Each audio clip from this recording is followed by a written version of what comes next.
ఎవరైతే గవర్నమెంట్ క్వారంటైన్లో మేము ఫ్రీ ఆఫ్ కాస్ట్ ఉండాలి అని అనుకుంటున్నారో వాళ్ళందరికీ కూడా ఫ్రీ క్వారంటైన్ ఏర్పాటు చేయడం జరుగుతుంది. ఇప్పుడు యాజ్ ఆన్ టుడే చూస్తే కనుక ఆంధ్రప్రదేశ్ సంబంధించిన వాళ్ళు 123 మంది డిఫరెంట్ సెంటర్స్లో దిగారు. Mainly Hyderabad, Chennai and Bengaluru. కొచ్చిలో కూడా చాలా లిమిటెడ్గా 1 or 2 మెంబర్స్ వస్తున్నారు. సో మనం హైదరాబాద్ మనకి మేజర్ సెంటర్ కాబట్టి హైదరాబాద్లో మన రిసెప్షన్ సెంటర్ పెట్టడానికి ప్రయత్నం చేస్తున్నాం. But as on today government of Telangana ఇంతవరకు పర్మిషన్ ఇవ్వలేదు. అంటే మనం MHA గైడ్ లైన్స్ ప్రకారం ఏ స్టేట్కైనా సరే వాళ్ళ సంబంధించిన పాసింజర్స్ని తీసుకొచ్చి వాళ్ళ డిస్ట్రిక్ట్ హెడ్ క్వార్టర్స్కి నియరెస్ట్గా క్వారంటైన్ చేయడానికి అవకాశం ఉంది. మన తెలంగాణ గవర్నమెంట్ మాత్రం 100% పెయిడ్ క్వారంటైన్ పెడుతూ క్వారంటైన్ అక్కడికి వచ్చిన వాళ్ళు ఏ స్టేట్ సంబంధించిన వాళ్ళైనా హైదరాబాద్లోనే వాళ్ళని క్వారంటైన్ చేస్తాము అని ఒక డెసిషన్ తీసుకోవడం జరిగింది. సో చీఫ్ సెక్రటరీ గారితోనూ అలాగే నోడల్ ఆఫీసర్ గారితోనూ టచ్లో ఉన్నాము. సో వాళ్ళు పర్మిట్ చేయగానే మన రిసెప్షన్ సెంటర్ అక్కడ పెట్టడానికి సిద్ధంగా ఉన్నాం. బట్ యాజ్ ఆన్ టుడే ఇప్పుడు పొజిషన్ మాత్రం ఇంతవరకు మనకు పర్మిషన్ రాలేదు. ఇందులో 110 మంది అదర్ సెంటర్స్కి వచ్చారు. 13 మంది చెన్నైకి ఈరోజు రావడం జరిగింది ఢాకా నుంచి, గర్ల్స్ స్టూడెంట్స్. ఈ ఢాకా మన అంబాసిడరు వాళ్ళు గర్ల్స్ చాలా భయపడుతున్నారని చెప్తే మనం తమిళనాడు గవర్నమెంట్తో మాట్లాడి వాళ్ళని మనకు నెల్లూరు తీసుకొచ్చాము. ఈరోజు నెల్లూరు తీసుకొచ్చి నెల్లూరులో క్వారంటైన్ ఫెసిలిటీ ఏర్పాటు చేయడం జరిగింది. సో ఏ స్టేట్ అయినా సరే మనకి పర్మిషన్ ఇస్తే కనుక ఆంధ్రప్రదేశ్ సంబంధించిన వాళ్ళని ఆంధ్రప్రదేశ్ తీసుకొచ్చి వాళ్ళకి quarantine facility both free as well as payment అందుబాటులో ఉంచాల్సిందిగా ముఖ్యమంత్రి గారు ఆదేశాలు ఇచ్చారు. సో తెలంగాణ కనుక యాక్సెప్ట్ చేస్తే కనుక మనం రెడీగానే ఉన్నాం. ఇప్పుడు అలాగే వైజాగ్ ఫ్లైట్లో కూడా తెలంగాణకు సంబంధించిన వాళ్ళు డుబ్లిన్ నుంచి వయా ఢిల్లీ వస్తున్నారు. సో సిమిలర్గా మనం కూడా అదే తెలంగాణ గవర్నమెంట్కి కూడా చెప్పడం జరిగింది. వాళ్ళు ఇక్కడ క్వారంటైన్ చేయమంటే ఇక్కడ క్వారంటైన్ చేస్తాము, వాళ్ళు బ్యాక్కి తెలంగాణ తీసుకువెళ్ళి వాళ్ళ ఏరియాకు వచ్చే వాళ్ళని అక్కడ క్వారంటైన్ చేయాలని అనుకుంటే కనుక మాకు అభ్యంతరం లేదని చాలా స్పష్టంగా వాళ్ళకి రాయడం జరిగింది. సో ఇది మన ఫారిన్ రిటర్న్కి సంబంధించి. కొంతమంది గల్ఫ్లో కువైట్లో ఎస్పెషల్లీ వాళ్ళు వీసాలు లేకుండా లేకపోతే రకరకాల కారణాల వలన డిపోర్టేషన్ చేయబడిన వాళ్ళు సుమారు 2000 మంది దాకా వాళ్ళు అక్కడ క్యాంప్స్లో ఉన్నారు. కనీస సౌకర్యాలు లేకుండా ఇబ్బంది పడుతున్నారని ముఖ్యమంత్రి గారి దృష్టికి వచ్చింది. సో ఆల్రెడీ జస్ట్ నిన్న మన గవర్నమెంట్ ఆఫ్ ఇండియా మన ఫారిన్ మినిస్టర్ గారికి, ఎక్స్టర్నల్ అఫైర్స్ మినిస్టర్ గారికి లెటర్ రాయడం జరిగింది. వాళ్ళందరూ కువైట్ గవర్నమెంట్ వాళ్ళకి డబ్బులు వాళ్లే ఖర్చు పెట్టి మనకి పంపించడానికి రెడీగా ఉన్నామని వాళ్ళు తెలియజేశారు. కాబట్టి వాళ్ళందరినీ కూడా త్వరగా ఇక్కడ మనకు పంపించే ఏర్పాటు చేయండి, వాళ్ళకి అక్కడ కండిషన్స్ బాగోలేదు అని ముఖ్యమంత్రి గారు రాశారు. సో ఈరోజు అడిషనల్ సెక్రటరీ MEA కూడా మాట్లాడారు. వీళ్ళనంత ఫాస్ట్గా వీళ్ళని బ్యాక్ పంపించడానికి చర్యలు తీసుకుంటున్నామని చెప్పడం జరిగింది. సో ఓవరాల్గా మనం చూస్తే కనుక ఈ 27th వరకు వచ్చిన షెడ్యూల్లో వచ్చిన ఫ్లైట్స్ని మనం మేనేజ్ చేస్తూ సబ్సీక్వెంట్గా గల్ఫ్ నుంచి మ్యాక్సిమం మనకి వచ్చే అవకాశం ఉంది కాబట్టి దాని మీద ఏర్పాట్లు అది కాన్సన్ట్రేట్ చేస్తున్నాము. వాళ్ళకి సంబంధించిన అన్ని ఏర్పాట్లు మనం రెడీగా ఉన్నాం. సార్, వలస కార్మికుల విషయంగా ప్రభుత్వం చాలా లేటుగా స్పందించింది. ఓకే, కానీ వీళ్ళందరినీ ఎక్కడెక్కడ పికప్ చేస్తారా లేక బార్డర్లో పికప్ చేస్తారా, అంటే ట్రైన్లో లెక్కించుకోండి? అంటే వీళ్ళని అంటే బేసిక్ ఏంటంటే inter district border check post దగ్గర ఈజీగా ఉంటుంది. సో అందుకనే వాళ్ళని ఎక్కడికక్కడ కన్విన్స్ చేసి చేయడానికి కూడా మనం బస్సులు కూడా అందుబాటులో పెడుతున్నాము. అంటే పోలీసులకి, అంటే మీ అందరికీ తెలిసిందే, మనం వాళ్ళని పికప్ చేసి తీసుకెళ్తున్నాము అంటే కనుక వాళ్ళు డిఫరెంట్ రూట్స్లో విలేజెస్ నుంచి డైవర్ట్ అయిపోయి వెళ్ళిపోతున్నారు. సో అందుకని వాళ్ళందరినీ కూడా ఫస్ట్ కొన్ని డిఫరెంట్ లాంగ్వేజెస్లో హిందీ అలాగే ఒరియా లాంగ్వేజెస్లో కూడా బ్యానర్స్ కూడా పెట్టమని ముఖ్యమంత్రి గారు సజెస్ట్ చేశారు. అంటే వాళ్ళకి ఫుడ్డు అలాగే అన్ని రకాల ఏర్పాట్లు చేసి వాళ్ళకి ఇమీడియట్గా వీలైనంత త్వరగా మనం శ్రామిక్ ట్రైన్స్లో పంపించడానికి ఏర్పాట్లు చేస్తున్నాము, మీరు అనవసరమైన శ్రమ పడొద్దు అని వాళ్ళకి తెలియజేసేటట్టు బోర్డ్స్ కూడా పెట్టమని చెప్పడం జరిగింది. సో అది కూడా ఇప్పుడు పెట్టే ఏర్పాటు చేస్తాం.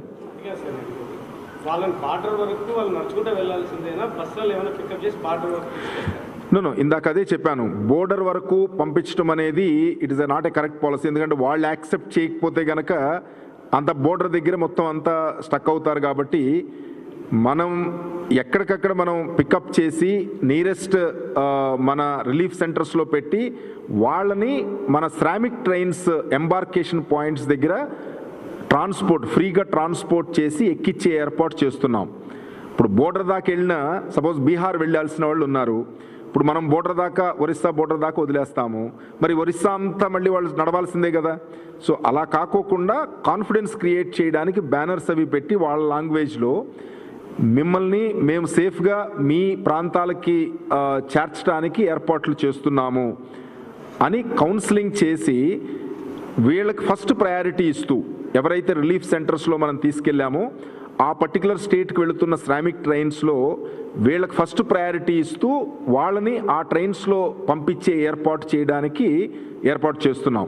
ఎందుకంటే వాళ్ళని జస్ట్ ఓన్లీ బోర్డర్ దాకా తీసుకెళ్ళి ఒక సజెషన్ వచ్చింది, అట్లీస్ట్ మన స్టేట్లో బోర్డర్ దాకా తీసుకెళ్ళి వదిలేయమని. బట్ అది సొల్యూషన్ కాదు. ఒకటేంటి, ఆ స్టేట్ కనుక యాక్సెప్ట్ చేయకపోతే కనుక మళ్ళీ బోర్డర్ దగ్గర మొత్తం అందరూ పెద్ద లా అండ్ ఆర్డర్ ప్రాబ్లం వస్తుంది. రెండోది, వాళ్ళు ఎక్కడికో వెళ్ళాల్సిన వాళ్ళు ఈ బోర్డర్ దాకా వెళితే వాళ్ళ ప్రాబ్లం ఏమి సాల్వ్ అవ్వదు, కొంత డిస్టెన్స్ మనం కవర్ చేసినట్టు. కానీ వాళ్ళ స్టేట్కే పంపించే ఏర్పాటు చేస్తే కనుక అది లాంగ్ టర్మ్గా బెటర్ సొల్యూషన్ అనేది ముఖ్యమంత్రి గారి ఉద్దేశం.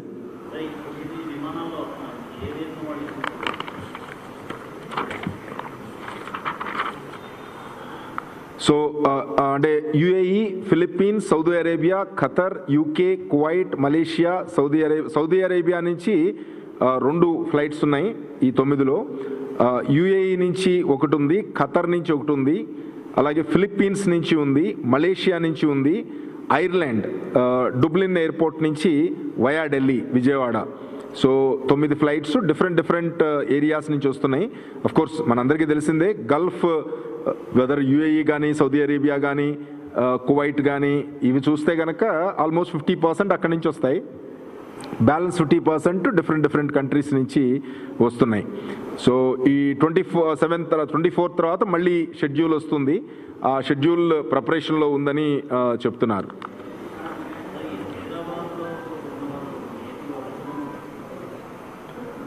అంటే జనరల్గా ఇక్కడ రావాలనుకున్న వాళ్ళ విమానాల్లో 110 మంది ఇప్పటి వరకు వచ్చిన వాళ్ళు. అంటే ఇప్పుడు వరకు ఏదైతే ఫ్లైట్స్ ల్యాండ్ అయినాయో ఆ ల్యాండ్ అయిన ఫ్లైట్స్లో మనకి ఎయిర్ ఇండియా నుంచి దుబాయ్ నుంచి వచ్చిన వాళ్ళు ఉన్నారు, Doha, Kuwait, Male, Singapore, Riyadh, London, San Francisco, Dhaka. So ఢాకాది మాత్రం చెన్నై వచ్చింది, అలాగే లండన్ నుంచి బెంగళూరు వచ్చింది, హైదరాబాద్ వచ్చినాయి మెయిన్లీ కువైట్ నుంచి, అండ్ మన ఢిల్లీ నుంచి ఇది శాన్ ఫ్రాన్సిస్కో ఫ్లైట్. సో అదే డిఫరెంట్ డెస్టినేషన్స్కి వస్తున్నాయి. వీటన్నిటిలో మన ఆంధ్రప్రదేశ్ సంబంధించిన వాళ్ళు 110 మంది ఉన్నారు. తర్వాత 13 మంది చెన్నైలో ఈ గర్ల్స్ని మాత్రం ఈరోజు మనం తమిళనాడు గవర్నమెంట్తో కోఆర్డినేట్ చేసి వాళ్ళని మనం రిసీవ్ చేసుకుని క్వారంటైన్కి నెల్లూరు తీసుకొచ్చాం.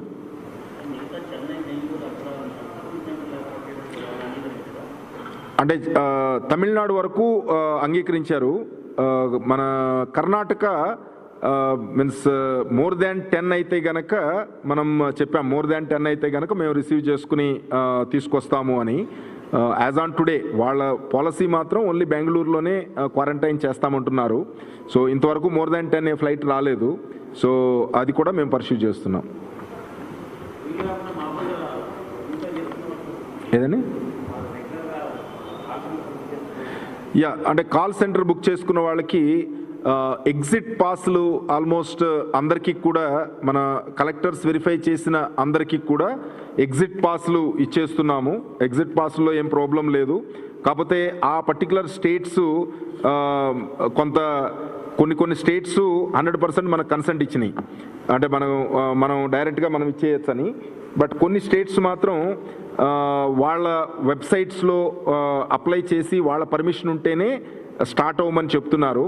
సో ఆల్మోస్ట్ మనం చూస్తే కనుక ఈ బయటికి వెళ్ళే వాళ్ళు 3,15,000 మంది అప్లై చేశారు. ఈ 3,15,000 మందిలో వెరిఫై చేసి మన ఈ జాయింట్ కలెక్టర్స్ పంపించిన అన్నిటికి కూడా ఎయిదర్ పాస్లు, అంటే 4 స్టేట్లు డైరెక్ట్గా మన్నే పాస్లు ఇవ్వడానికి అగ్రీ అవుతూ కన్సెంట్ ఇచ్చినాయి.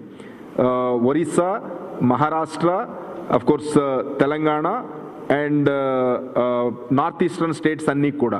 సో వాళ్ళకి మనం ఆల్రెడీ పాసులు జనరేట్ చేసి వాళ్ళకి పంపించేయడం జరిగింది.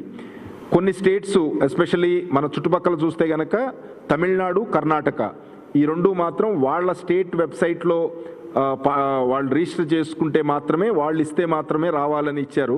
సో అందుకని వీళ్ళందరికీ మనం అప్లై చేసిన వాళ్ళందరికీ కూడా మనం పంపించాము వాళ్ళ డీటెయిల్స్, అంటే ఏ వెబ్సైట్లో వాళ్ళు ఎంటర్ చేసుకోవాలనేది ఇంటిమేషన్ పేపర్ లాగా చేసి మన స్టేట్ నుంచి బయటకు వెళ్ళడానికి మనకేం అభ్యంతరం లేదని అన్నిటికీ పంపించేశాము. సో లోపలికి రావాల్సిన వాళ్ళు, మన స్టేట్కి రావాల్సిన వాళ్ళని ఇప్పుడు మన సిఎస్ గారికి నిన్న డీజీపీ గారు, అలాగే స్పెషల్ సిఎస్ హెల్త్ మన జవహర్ రెడ్డి గారు అందరం కూర్చుని ఒక సిస్టమ్ ఒకటి డెవలప్ చేశాము. ఆర్టీసీ బస్సులు అంటే బేసిక్గా ఏంటంటే ఎవరైతే మనకి అప్లై చేశారో వాళ్ళకి అప్రూవ్ అయినాయి, అంటే డిస్ట్రిక్ట్ లెవెల్లో అప్రూవ్ అయినాయి అన్నీ కూడా వాళ్ళకి మెసేజ్ పెట్టి ఓన్లీ వాళ్ళకు మాత్రమే మనం ఏదైతే ఎంట్రీ పాస్లు ఇస్తున్నామో వాళ్ళు మాత్రమే ఆర్టీసీ బస్సుల్లో బుక్ చేసుకునే విధంగా ఒక సిస్టమ్ డెవలప్ చేశాము. మోస్ట్లీ సిఎస్ గారు అప్రూవ్ చేయగానే మనం స్టార్ట్ చేయడానికి సిద్ధంగా ఉన్నాం. సో ఇదేంటంటే ప్రతిరోజు ఒక్కొక్క డిస్ట్రిక్ట్కి 200కి లిమిట్ చేస్తున్నాము మనకి హ్యాండ్లింగ్ కెపాసిటీ, ఎందుకంటే వాళ్ళకి టెస్ట్ చేయాలి, అలాగే క్వారంటైన్ ఫెసిలిటీ కూడా మనం ఉంచాలి. సో అందుకని ఆ టెస్టింగ్ ఏర్పాట్లు మనం చేయడానికి అరౌండ్ 200 పర్ డిస్ట్రిక్ట్, అంటే 13 జిల్లాల్లో కలిపి 2,600 మందికి ఒక్కొక్క రోజు మనం తీసుకోవడానికి అవకాశం ఉంది. సో వీటిని బస్సెస్ ఆన్లైన్లో బుక్ చేసుకుని హైదరాబాద్లో ఒక 4 ప్లేసులు మనం బస్సులు పెడతానికి ఏర్పాటు చేస్తున్నాం. వాళ్ళు ఎంతమంది ఏ ఏరియాలో ఎక్కుతామంటారో దాన్ని బట్టి మనం ఐఆర్సిటీసీ లాగానే, ఇప్పుడు మనం రైల్వేస్ వాళ్ళు ఐఆర్సిటీసీ దాంట్లో ఆన్లైన్లో బుక్ చేసి ఎలా ట్రైన్లో వస్తున్నారో అదే రకమైన అప్లికేషన్ మనం ఏపీఎస్ఆర్టీసీ ఆన్లైన్ పోర్టల్లో మనం ఎగ్జిట్ పాస్లు ఇచ్చిన ఎంట్రీ పాస్లు ఇచ్చిన వాళ్ళు మాత్రమే వాళ్ళు అప్లై చేసుకునేటట్టు ఆర్గనైజ్ చేసి ఏర్పాటు చేస్తున్నాం.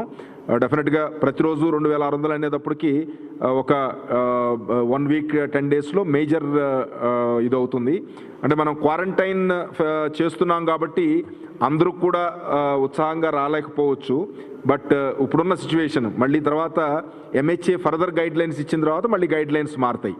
ఇప్పుడు as on today MHA guide lines inter state movement మీద ఓన్లీ గ్రూప్స్కి, మైగ్రెంట్ లేబర్కి, స్టూడెంట్స్కి, పిలిగ్రిమ్స్కి మాత్రమే పర్మిషన్ ఉంది కాబట్టి అది చేస్తున్నాము. ఇలా ఇండివిజువల్స్, ఫ్యామిలీస్ ఎవరైతే స్ట్రాండెడ్ అయిపోయారో వాళ్ళ సౌకర్యం కోసం డిస్ట్రిక్ట్కి 200కి లిమిట్ చేస్తూ ప్రతిరోజు వాళ్ళకి ఫెసిలిటీ ఇవ్వడానికి ఇప్పుడు ఏర్పాటు చేస్తున్నాం. అదే అంటే మనం చెన్నై, బెంగళూరు, హైదరాబాద్ ఈ ఏర్పాటు చేస్తున్నాము. So first 2 days Hyderabad try చేసి ఇది సక్సెస్ఫుల్గా అయితే గనక బెంగళూరు అండ్ చెన్నై కోయంబేడు కొంచెం బాగా హాట్ ప్లేస్గా మీ అందరూ చూశారు.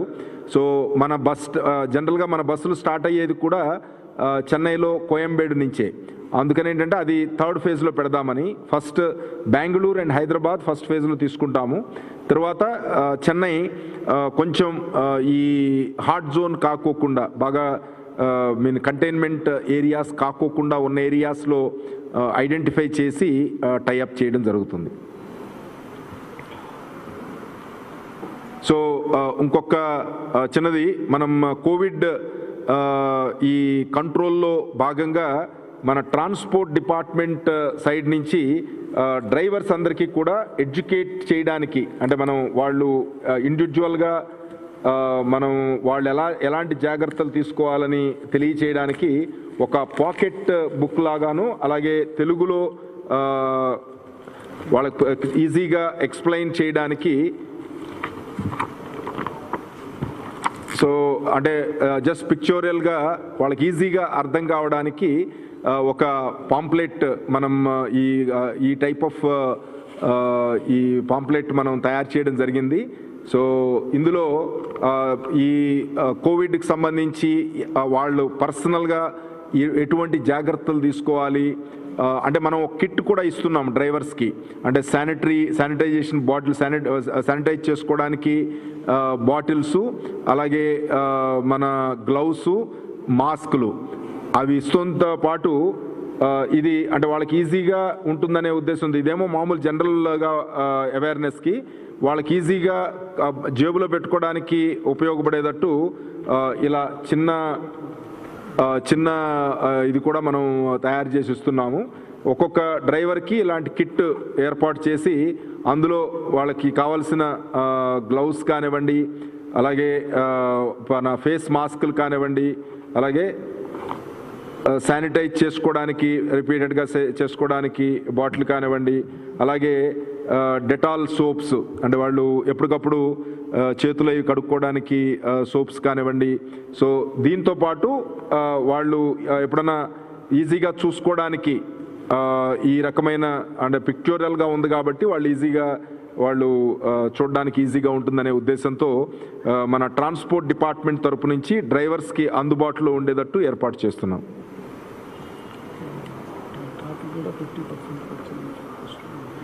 టోటల్గా ఇప్పుడు మామూలుగా ఓవరాల్గా చూస్తే కనుక ట్రాఫిక్ అంటే మన కమర్షియల్ వెహికల్స్ ట్రాఫిక్ చూస్తే కనుక హైవేస్ మీద 60 to 65% వచ్చింది. నార్మల్గా బోర్డర్ చెక్ పాయింట్స్ దగ్గర మాత్రం అరౌండ్ 52% ఉంది.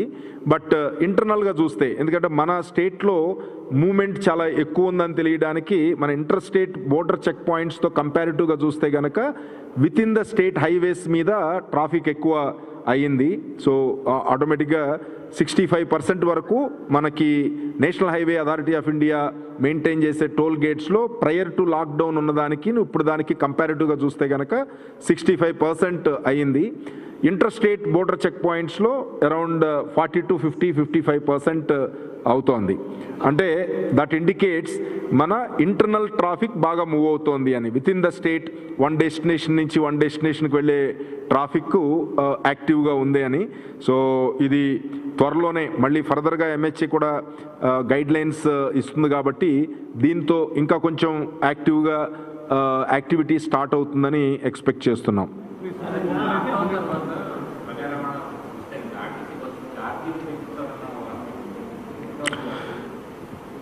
అంటే ఇలాంటి దాంట్లో అసలు మేము ఈవెన్ ఆ థింకింగ్ కూడా లేదు. మా ఫస్ట్ ప్రయారిటీ ఏంటంటే గవర్నమెంట్ ఆఫ్ ఇండియా పర్మిషన్ ఇవ్వగానే ప్రజా రవాణా వ్యవస్థని అందుబాటులోకి తీసుకురావడానికి ఏ రకమైన జాగ్రత్తలు తీసుకోవాలనే దాని మీద మేము ఫోకస్ చేస్తున్నాము. సో రేట్లు పెంపు అనేది ఏమీ ఆలోచన లేదు. ముఖ్యమంత్రి గారు చాలా స్పష్టంగా చెప్పడం జరిగింది. సో ఇనీషియల్గా కొంత ఇదంతా స్టెబిలైజ్ అయ్యేంత వరకు కూడా సేఫ్టీ ఆస్పెక్ట్లో అంటే ప్రజలకి ఇబ్బంది లేకోకుండా, ప్రజలకి ఒకళ్ళ నుంచి ఒకళ్ళకి ఈ ఇన్ఫెక్షన్ స్ప్రెడ్ అయ్యే అవకాశం ఇవ్వకోకుండా జాగ్రత్తగా మేనేజ్ చేయమని ఈరోజు రివ్యూలో కూడా దాని మీద చాలా స్పష్టమైన ఆదేశాలు ఇచ్చారు. దాని ప్రకారమే మనం ఏర్పాటు చేస్తున్నాం. ఛార్జీలు పెంచడానికి ఏ రకమైన ఆలోచన లేదు. But capacity of the bus అంటే మనం ఈ డిస్టెన్స్ మనం మెయింటైన్ చేయాలి కాబట్టి గవర్నమెంట్ ఆఫ్ ఇండియా ఇచ్చే గైడ్ లైన్స్ కూడా దృష్టిలో పెట్టుకుని, ఇంకా పబ్లిక్ ట్రాన్స్పోర్ట్ వాళ్ళు యాక్సెప్ట్ చేస్తున్నప్పుడే దాంతోపాటే కొన్ని గైడ్ లైన్స్ ఇస్తారు. సో ఆ గైడ్ లైన్స్ని దృష్టిలో పెట్టుకుని మనం మన గైడ్ లైన్స్ని పెట్టుకుంటాం. బట్ మనం టెంటేటివ్గా ఏ రకంగా చేయాలి అనే దాని మీద ఒక రకమైన SOP తయారు చేసి నిన్న మన చీఫ్ సెక్రటరీ గారికి సబ్మిట్ చేయడం జరిగింది. సో ఇవన్నీ రివ్యూ చేసుకుని ఫైనల్గా గవర్నమెంట్ డెసిషన్ తీసుకున్న దాని మీద డిపెండ్ అయి ఉంటుంది. అంటే ప్రతి స్టేజ్లో కూడా డ్రైవర్ స్టేజ్లో, కండక్టర్ స్టేజ్లో, డిపో స్థాయిలో, బస్ స్టాండ్స్లో ఏ రకమైన ప్రికాషన్స్ తీసుకోవాలి, ఏ రకమైన ఫెసిలిటీ అందుబాటులో పెట్టాలి అనే దాని మీద మేము ఫోకస్ చేస్తున్నాం.